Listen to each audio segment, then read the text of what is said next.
Well, I'm Janae Landry. I'm an accounting and business instructor here at PCC. And on behalf of the Accounting and Business Department, I'd like to welcome you to the 2015-2016 Boyd Davies Executive in Residence Award. I'd like to extend a special welcome to the members of the board, administration, faculty, and staff. Debbie Estes, and our executive special guest, and also in the audience as well. And last but certainly not least, to PCC students. Boyd Davies Executive in Residence Award was established in 1988 as a means to allow students to connect with successful business people, to hold these business leaders up as examples of successful businessmen and women. Therefore, students, you are the focus of this award. This year marks the 28th year for this award, and I believe this award has provided our students with excellent examples of business leadership. Our executive grew up in Buckland, Kansas.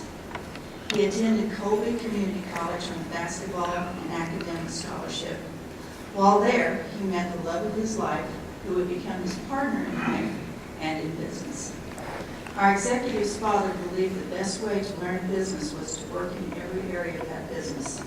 Our executive spent time in service, parts, and sales department before becoming CEO of BTI, a John Deere dealership. Under his leadership, the business has grown from a central location in Buckland to 5 locations in Buckland, Greensburg, Ness City, Pratt, and most recently, Hoxie. Our executive is quick to point out that the business needs structure, such as a CEO, but this is a family business. BTI would not be the success it is today without the collaborative effort of family.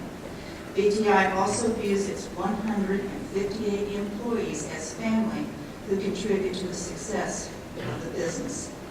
Our executive expanded BTI in other areas, such as establishing an IT business within BTI, which owned and sold domain names. In 2007, started an energy company referred to as Harvest the Wind Network, which transitioned to Harvest the World Network. Created BTI Ag Solutions, which provides agronomy services to customers in BTI locations. BTI has won awards which identify it as the top performing dealership, such as the John Deere Managers Club, 28 years of the 35 years the club has existed. This award represents the top 10% of John Deere dealers in the nation. Our executive demonstrates his community spirit by serving on the USD 459 Board of Education for 2 terms, serving as president of the Lions Club for 2 terms, serving on the Girard National Bank Advisory Board for 21 years, and he and his brother Mike developed the Greensburg Business Group after the 2007 tornado and assisted in restructuring efforts. The Governor's Excellence Award recognized these efforts in 2009. Our executive stays current with business developments by attending educational trainings such as John Deere Tops Techniques for Selling, executive training through John Deere University, and financial management training and executive financial training. Members of the audience, it's my pleasure to present 2015-2016 Boyd Davies Executive in Residence, Kelly Estes.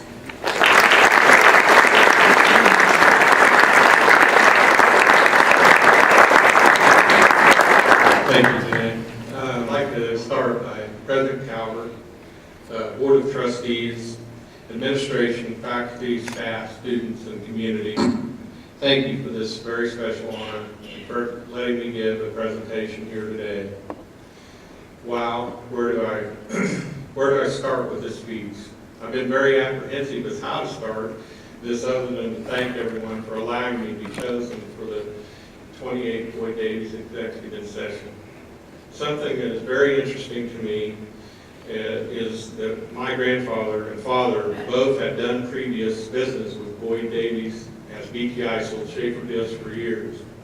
I can remember in my younger years actually coming over to plant to pick up parts. After reading about Boyd Davies and all his accomplishments, he was a very special business innovator. I know this is a very special award, but not sure that I can even begin to measure up to the men and women that have previously won. I'm a person whose mind is reeling constantly and never slows down. A lot of you have probably seen that. It gets me in trouble at times. I can wander off, especially if I'm trying to relay a special message such as this today. I'm going to use PowerPoints and even some short video clips to be sure that I stay on track and deliver the right message here today. I hope you enjoy this as much as I do presenting it, and I will try to keep it on a fast pace. As my family and friends always tell me, I like to talk and ad-lib way too much. My family's all looking at me, so. I started my business career after attending Colby College in the mid-70s. I loved college. It was a great time for me. I especially liked the curriculum of business and accounting. I do remember setting a presentation similar to this one with students, or having some old dude come up and give us a lesson and try to give us some advice. This is the thing I remember most is not so much what they talked about, but how little I paid attention due to my age and their age. And you can all remember when you were 18 and somebody 30 seemed ancient. Well, you can imagine, let alone a guy my age, what people or students might think. I was more interested in cheerleaders, parties, basketball, and some education, probably in that order. I did find a reason to enjoy bowling, even though I wasn't that good at it. In the mid-70s, we all had very, very tight bell-bottom pants and long, clean, usually hair, longer than our girlfriends.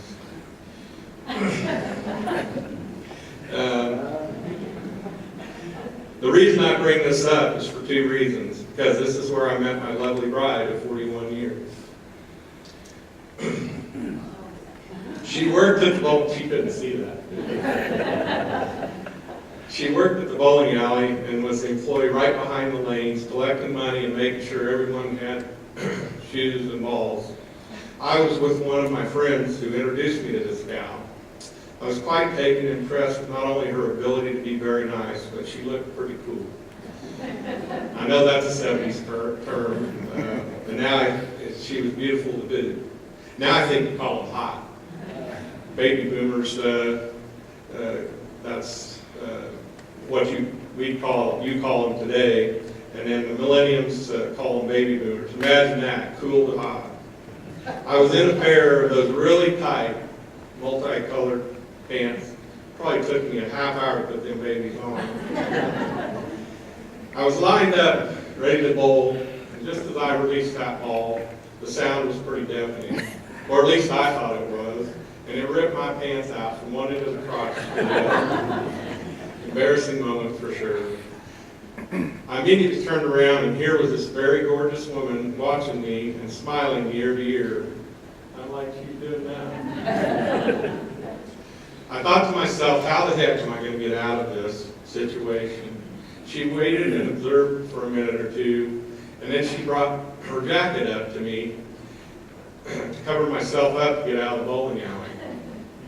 I learned two things right then, that I could trust her to always be there to help me out, or even better yet, someone else out she didn't even know. It was obvious I could trust her from that point on to take care of me if ever in need. She had to be pretty intelligent, as she also knew that I would be in touch with her to return the jacket and possibly ask her out, which I did. Today, I would like the topic of my speech and why I headed into this to be about trust and what it means to have trust in your business and your everyday lives. I hope to educate you later in this talk on how important it is to keep trust in your lives and your business in general. It is also very easy to lose one's trust. It takes years to build it, but it can be ripped away in seconds. I've always been very determined and not very patient when it comes to waiting for things. I knew Debbie, now my bride, was the one I wanted to trust for the rest of my life, and we had a fantastic chemistry together. I knew that it was time to head back and work in the family's John Deere dealership. Debbie and I didn't own much of anything. A couple of cars, a bank overdraft,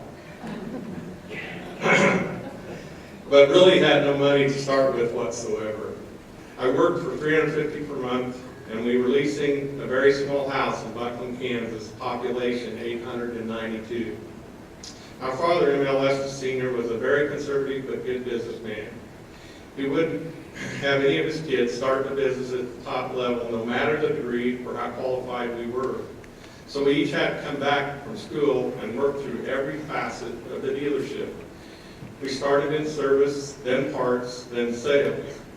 I made it up to sales when my father was diagnosed with stage 3 lung cancer. I was 31 years old. I've never managed anybody up to that time, but really enjoyed selling and building relationships. We had one dealership that was paid for, but it was pretty run down as far as facilities go.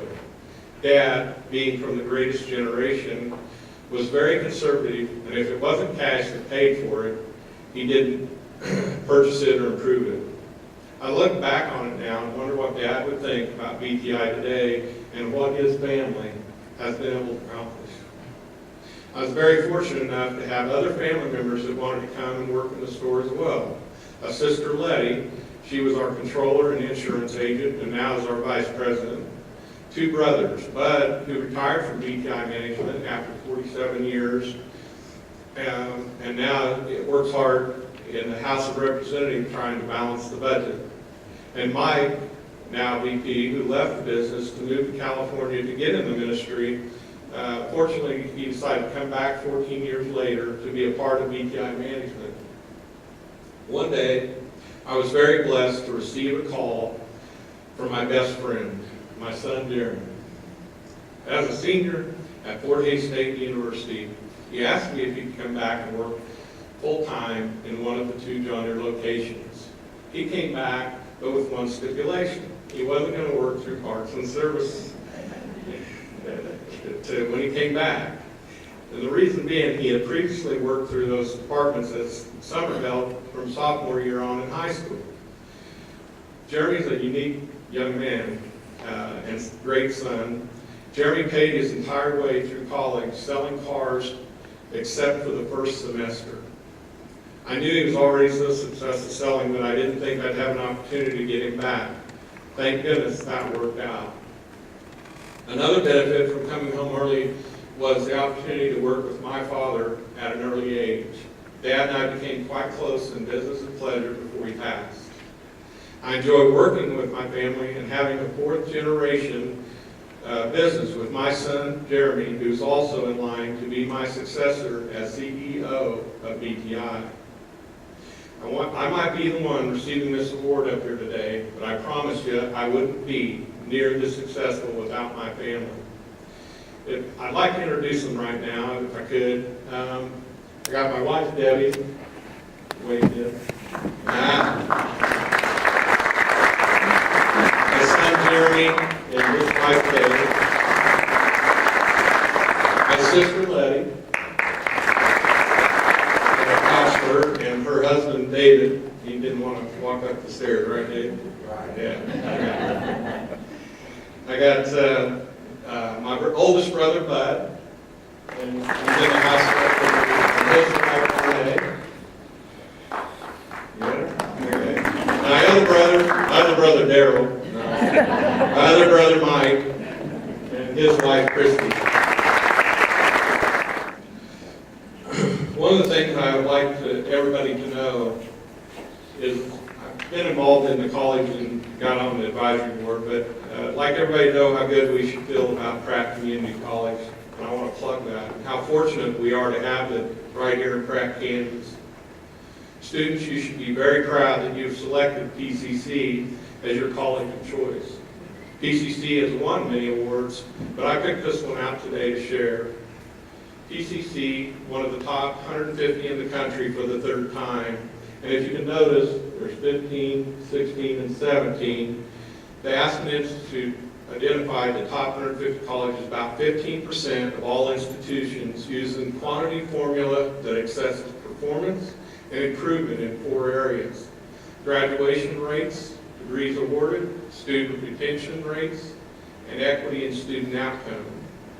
This is a very prestigious award to be honored with one that recognizes commitment, attainment of the student success. I'm very proud to be a part of an institution that values and models quality instruction and care and concern of students. This is a quote from President Michael Coward.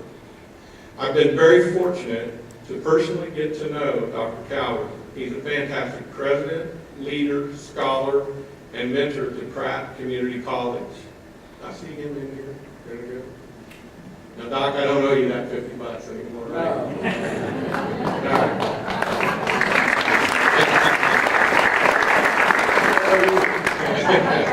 As I said, I'm fortunate to serve on the President's Advisory Council and enjoyed learning about many offerings our college brings not only to their students, but to the community as well.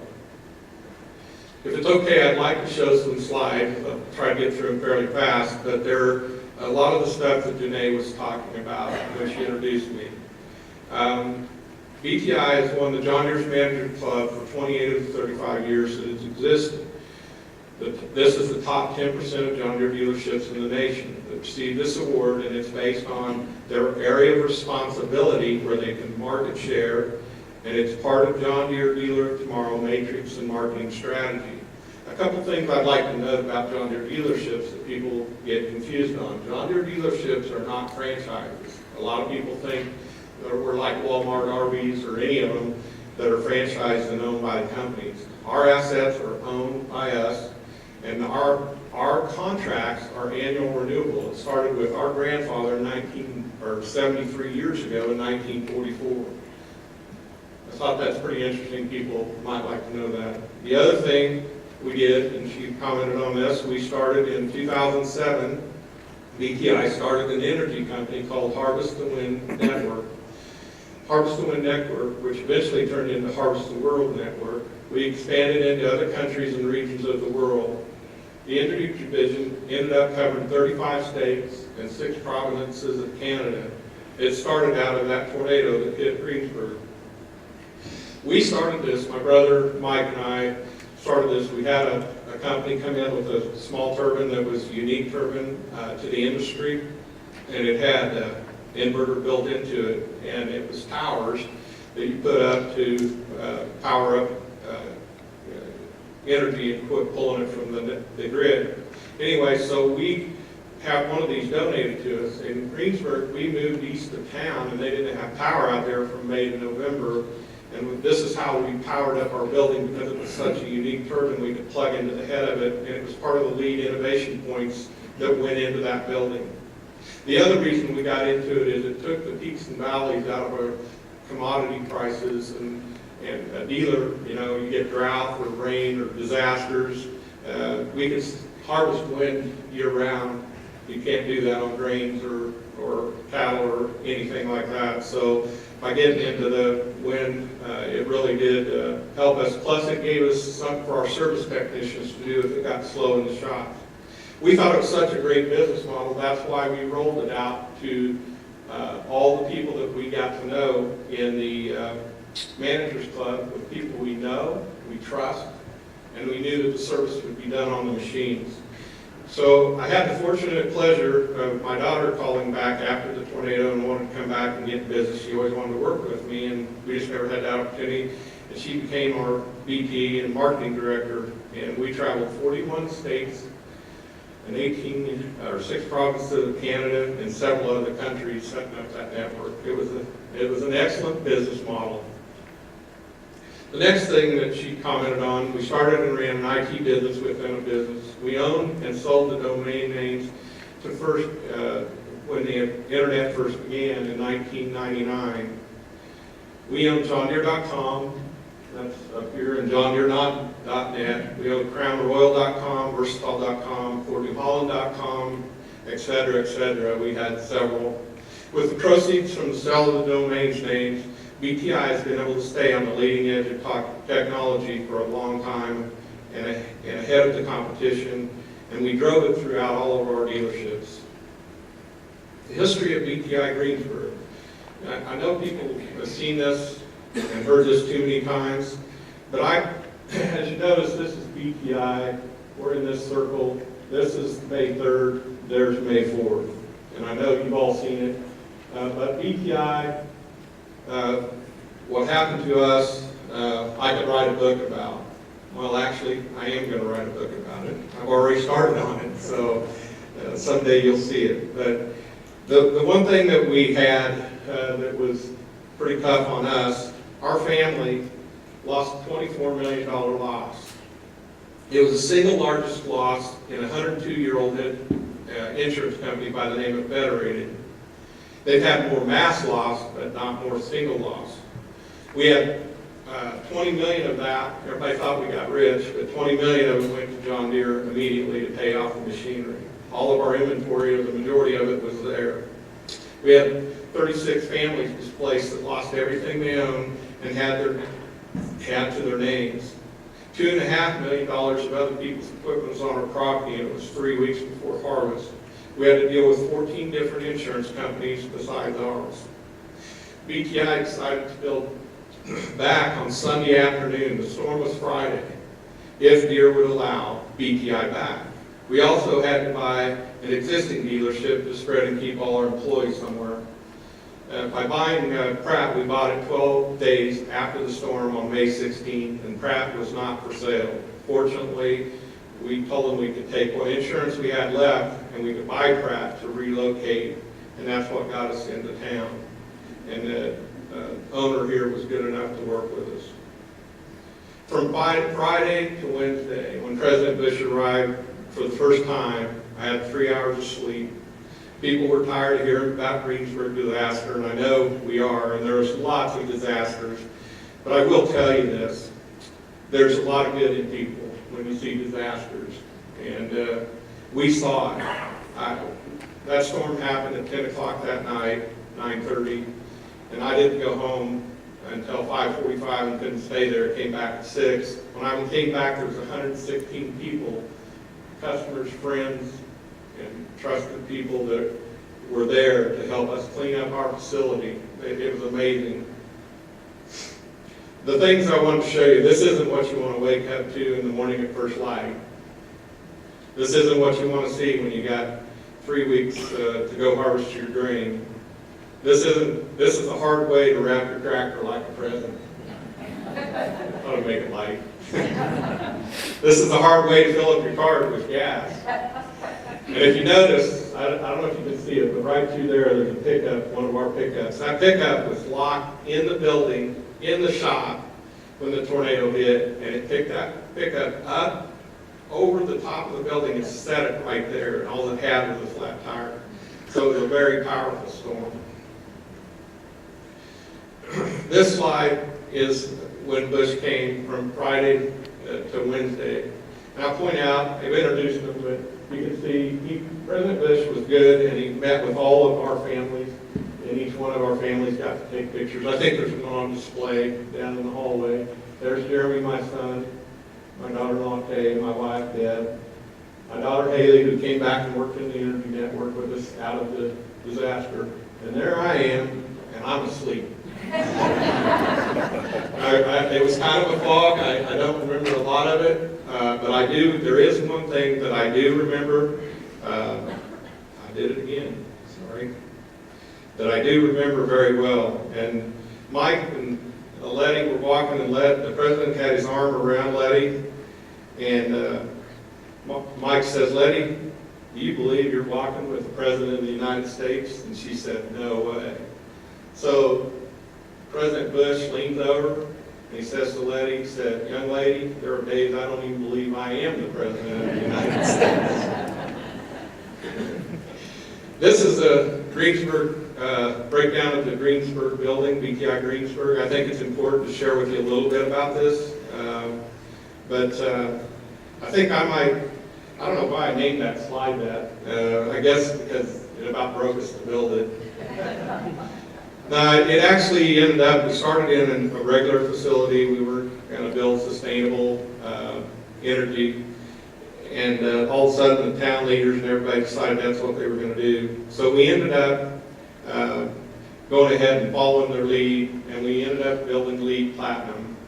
And we tried for LEED gold and silver first, then gold, then it got to platinum. But if you notice in the building, there's skylights and there's solar tubes, and I could go on and on about this building. It's got surgical air quality. I mean, it's just unbelievable what's built into it. My brother Mike became the most famous tour guide in Kansas because they flew him in from all over to tour this facility. It was commissioned by John Deere.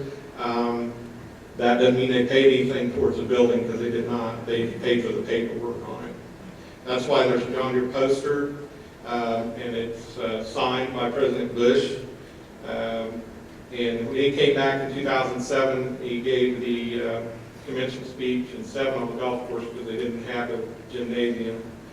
And then the president came back a year later, and he took pictures with the next group, and he requested to see couples, 3 couples in town, and Debbie and I were one of them, and I was honored to do that, and I do remember the discussion this time.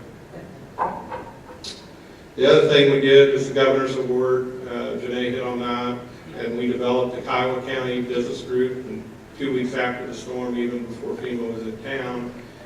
By doing this, we ran it every Tuesday for a year and 3 months and helped develop the community circles effort with a lovely woman by the name of Jeanette Stevens. And I'd like her to stand and give her a round of applause. Jeanette, I know you're out there. There she is.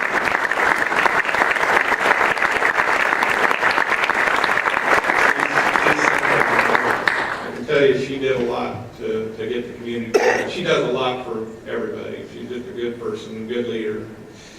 As a result, BTI was nominated and won the Governor's Award for Excellence in 2009. It was presented to us by Governor Parkinson in Topeka. I'd like to show you the locations right quick of where we're at and when they started. So BTI Greensburg started in '96. This is a new building that we built in 2009 on the east side of town. This is headquarters, BTI Buckland, and it stands for Buckland Tractor and Implement, and that's why BTI is in front of the name of all of our other locations. And this building was remodeled in 2005. BTI Nest City, this was bought May 1. Well, it actually we bought in March, but we opened it May 1 because we had to get it going. Tornado was May 4th, so it was a challenge. But we ended up growing this business, and we've added on it twice. It was last remodeled in 2009. The Pratt location, many of you know where this is. We bought a half mile north of us, and we bought it in 2007. And then we moved and built this building in 2010. And it's our largest location with 62,000 square feet up and down. BTI Hoxie is 2014. And this building is identical to Greensburg, other than it's not LEED. But it is sustainable. It has a lot of sustainable things in it, just as Pratt does.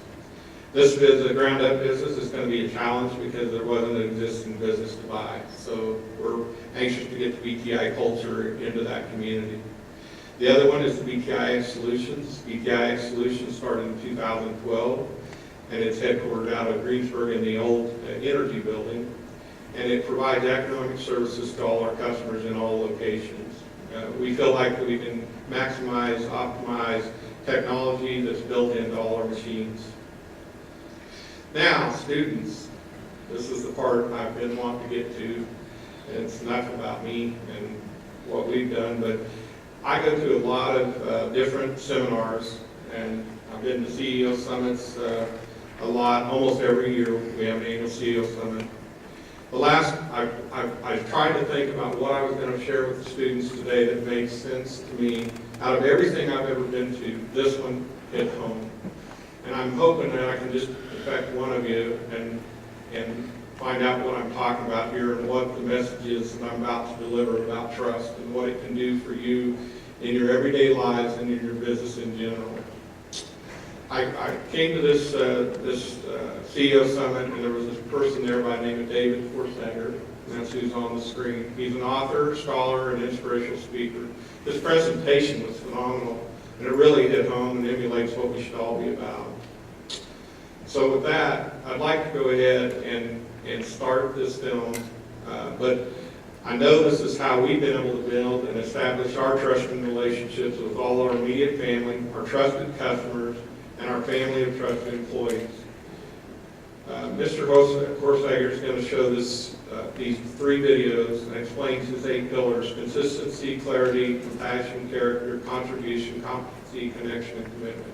These videos are valuable in any relationship, business, or just living our daily lives. I promise you can trust me. If you can learn the 8 pillars of trust that I'm about to share with you, it will have a positive impact on your business and your lives. It has for me. So with that, I'd like to go ahead and start the first slide. The first slide is just trust in general. The single uniqueness of the greatest leaders and organizations of all time is trust. For the trusted brand, people pay more, come back, and tell others. From the trusted salesperson, people buy. The trusted leader is followed. A lack of trust is your biggest expense, and it doesn't matter if it's with your spouse, a friend, or a client. Where there is low trust, everything costs more money, takes more time, and creates more stress. An athlete that breaches trust one time can lose millions in endorsements in just a few weeks. Your credit score is really a trust score. The more the bank trusts you, the less you pay over the course of a loan. Companies with high trust levels outperform companies with low trust levels by 186%. Everything of value, from relationships to financial systems, is built on trust. The pillars of trust are the 8 distinct qualities that build the competitive advantage when others confidently believe in you. This great advantage is called the trust edge.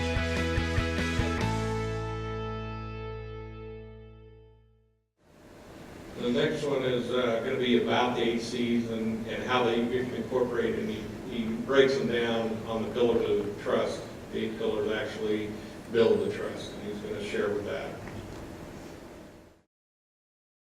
So what were the key findings to the trust research? We, of course, continue to research on trust and how it affects organizations and brands and leaders around the world, but I started back in my graduate research thinking differently about trust, and that led me to 2 key findings around why and how.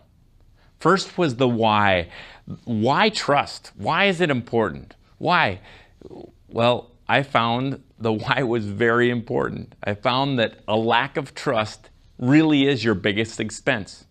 A lack of trust costs more than anything. In fact, you'll pay more for the trusted brand, follow the trusted leader, buy from the trusted salesperson in spite of price almost every time. You will trust the professor or teacher or parent.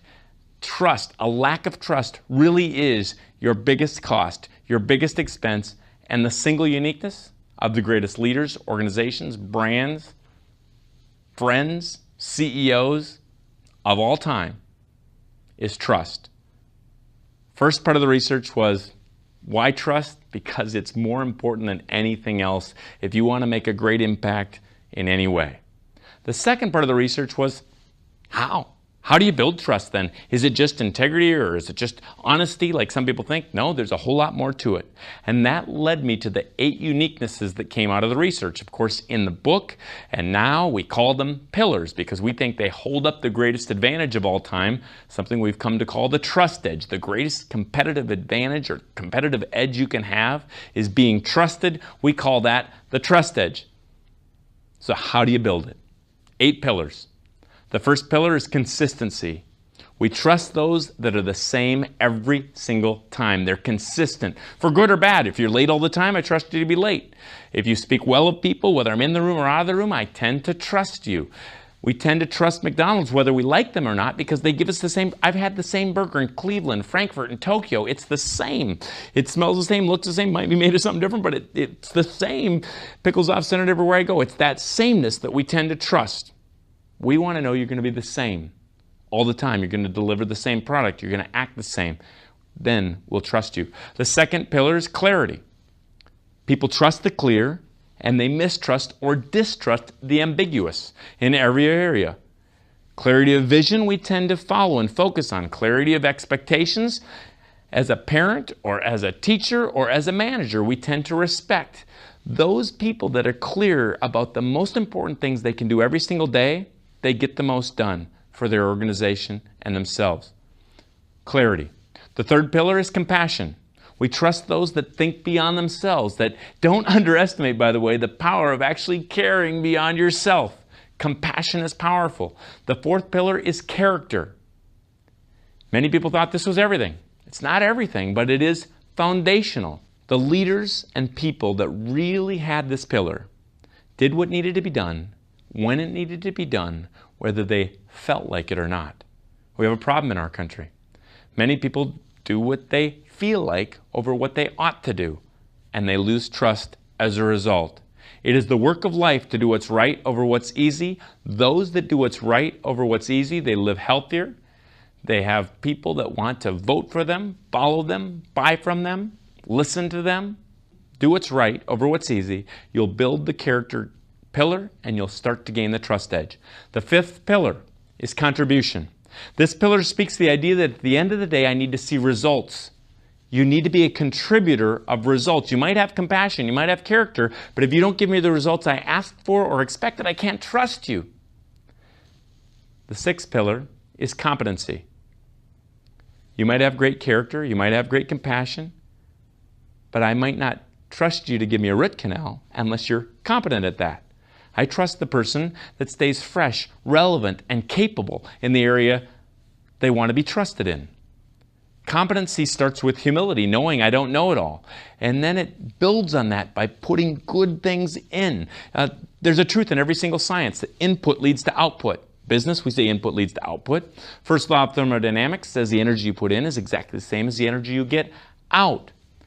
Basic psychology says thoughts lead to desires, which lead to actions. You got to put good thoughts in to get good actions out.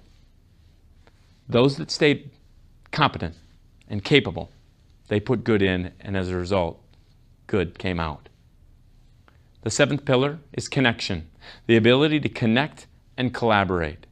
Those people that they think beyond themselves, but they work together to get even more done. They're not just totally independent, they're not codependent, but they're interdependent, using the best of each, trusting the best of each, and working together for the best of all. The final pillar is commitment. Commitment. It's hard to teach, but those that had this pillar had a very important piece of the trust edge. Commitment. This starts with ourselves. People often ask me, how do you rebuild trust? We've all maybe lost it to some degree. We're all imperfect. How do I rebuild it? I'll tell you something, there's only one way. And it's not the apology. It might need to start with a sincere apology, but that's not most important. The whole chapter on rebuilding trust is you need to make and keep a commitment. You need to make and keep a commitment. A friend of mine from the Netherlands, he came over, he was a CEO. I said, what do you see as the difference in America? Any differences you notice? First thing he said, in America you have a bunch of lying apologizers. They all say they're sorry and they don't mean it. It's not the apology. We know people that say they're sorry all the time and don't mean it. You might have to start with a sincere apology, but more important, for me to trust you again, is to make and keep a commitment. Don't make so many commitments, and mean it on the ones you make. Don't tell your kids you'll be there if you absolutely won't be there. What happened to me? A couple years ago, I told my team, if I'm not 50 pounds less by May 1st, if I'm not at my high school weight by May 1st, I'll give you $2,500. My wife wasn't overly thrilled about this idea, but I made a commitment. Now, if I would have got on the scale on May 1st and not been 2,500 pounds if I would have been 50 pounds less, is the $2,500 the most important thing? That loss of $2,500? No. Way more important than that, I would have lost my team that day because I made a commitment and didn't keep it. You know what's worse? I would have lost trust in myself, and that is by far worse. Quit making so many commitments. You've heard the idea, love your neighbor as yourself, which means if you don't love yourself at all, you have a hard time loving others. We know people like that, don't we? It's the same with trust. If you don't trust yourself at all, you have a hard time building trust in your family and your relationships and in your team. And the only way to build trust with yourself is to make and keep commitments. So don't make so many. New Year's resolutions, don't tell me you're going to lose 50 pounds, clean the garage, learn 5 languages, and make $1 million. Pick 1, pick 2, and stay committed to those. At the end of the day, to build the trust edge, you need all 8 pillars. Consistency, clarity, compassion, character, contribution, competency, connection, and commitment. When you build those, each of them, just a little bit, you start to gain, I think, the greatest advantage of all time, something we've come to call the trust edge.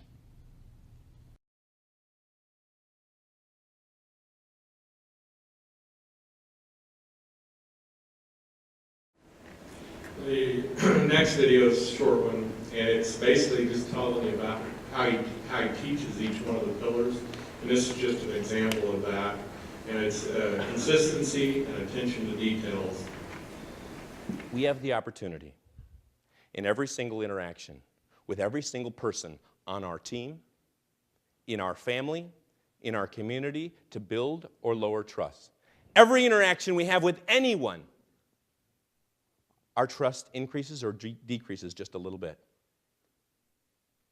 The most known medical doctor of the early 1900s was William Osler. Grew up in Canada, then Johns Hopkins University. In the later years of his life, he taught young medical students at Oxford University. On this day, a wide-eyed group of young medical students was in front of him. He stood in front of his desk. Now, students, you must understand in medicine the importance of the details. For in medicine, the details are most important. With that, he turned around.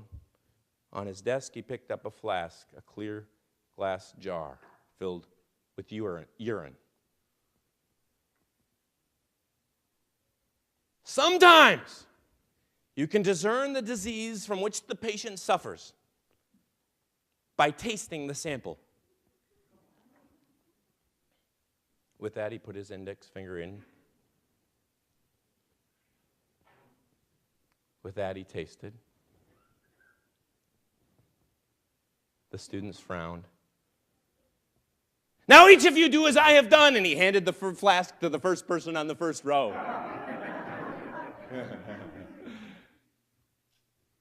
With great respect for Sir William Osler and a frown on his face, that young medical student tasted the sample. Now each of you do as I have done, and the flask made it from person to person and row to row until everyone had tasted the sample. The great Sir William Osler picked up the sample from the last person on the last row, stood in front of his desk. Now, students, you'll understand the importance of the details. For if you would have watched closely, you would have noticed I put my index finger in, but I brought my middle finger to my mouth.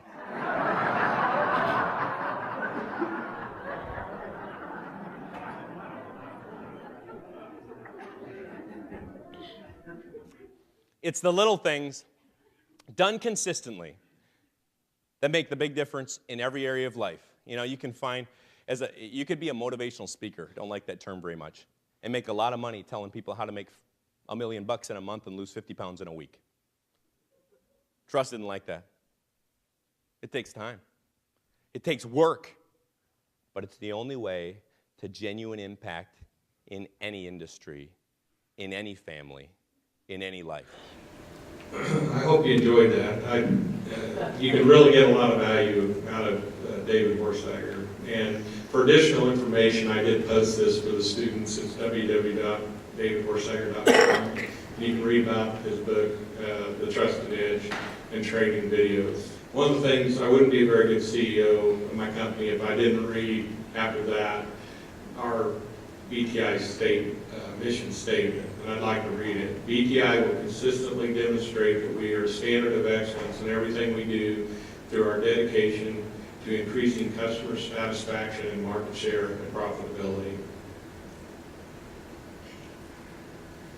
The other thing that I want to do, wrap up with some slogans, a couple of our slogans. This is our grandfather slogan, we service what we sell.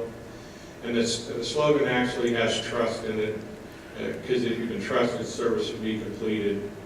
And it's a commitment to perform. It's part of the commitment of the pillars, if you listen to that. Our family in partnership with your family, we changed it in the late 80s, our family in partnership with your family. You can trust that we will treat you like part of the family, and that's character, connection, and commitment. The next one's Estes, that's our father on that tractor north of Buckland. He always had a deal with the kid that if you went out, somebody asked you to do something wrong in business that you knew was wrong or legal or just in everyday life, the first thing he told us to do was say, trust me. If I would do it for you, that's just a matter of time when I do it to you. Another one of my favorites, I just read a book called Daring Greatly, written by author Brene Brown, PhD. She has a statement about trust in it. It says, trust is a product of vulnerability that grows over time and requires work and full engagement. Trust is a grand gesture. It's a growing marble collection. I'd like to wrap up, too, with 7 sayings of wisdom that I picked out that I like, that you can kind of see how the pillars of life works and how it correlates to what I'm trying to teach you today. The first one is success demands singleness of purpose. It's from Vince Lombardi, the football coach, and I believe he's talking about if you perform your job well singly, the entire team will succeed, and that's about commitment. The next one is innovation and commitment, deeds, not words. This is from a friend of mine, actually, Jim Field, Senior Vice President of John Deere. And he's talking about not just talk the walk, but walk the walk, or being committed to doing the job. It's commitment. The next one, only the tide goes out. Do you know who's swimming naked? Warm up. Well, I think he's talking about if you lie and you tell lies and you're honest some and you lie some and you kind of forget what you said and who you said it to, it talks about your character. The next one is kindness is the language of which the deaf can hear and the blind can see, Mark Twain. And kindness can go a long ways to define who we are as individuals and compassion and character. The secret of getting ahead is getting started, Mark Twain. Don't procrastinate and be consistent to details. Believe in yourself, have faith in your abilities. Without a humble but reasonable confidence in your own powers, you cannot be successful or happy. Norman Vincent Peale. That actually has 4 pillars in one statement that are very true. Clarity, complex, complicated, and competency. It isn't about the money. Success is and should be measured about happiness. And that's for me. Life is too short to be working daily in something you don't enjoy. If you're happy there will be many rewards both financially and spiritually. Character, connection, to be grateful and happy. BPI, I'd like to share with you Debbie and my best accomplishments. We have Kay and Jeremy, and they've given us 2 fantastic granddaughters, and we live in Pratt, Kansas, and we love Pratt, Kansas dearly. And have a daughter-in-law. I have my daughter, Haley, who is not here today. She had a wedding she had to attend to, but she's married to Victor Roberto, and they reside in Westminster, Colorado. I want to thank you all again for listening about myself and my family. I do hope and pray that I might have influenced just one of you today to learn about trust and how it can improve your everyday lives. Today I'm here before you to accept this very prestigious award. I do and will accept this award in honor of my PTI family, past generations that have given me the opportunity to succeed. Thank you.